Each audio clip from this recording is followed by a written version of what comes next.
Atención, hoy regresan lluvias intensas al norte y noreste de México.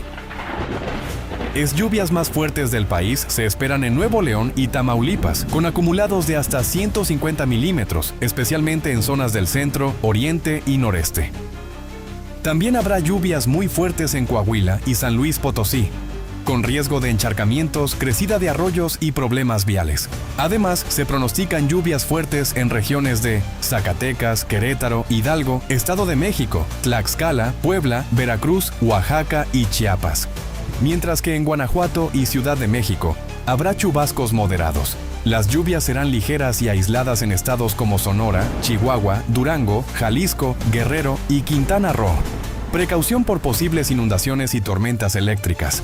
En resumen, el noreste tendrá las lluvias más intensas del país. Comparte y comenta desde dónde nos ves.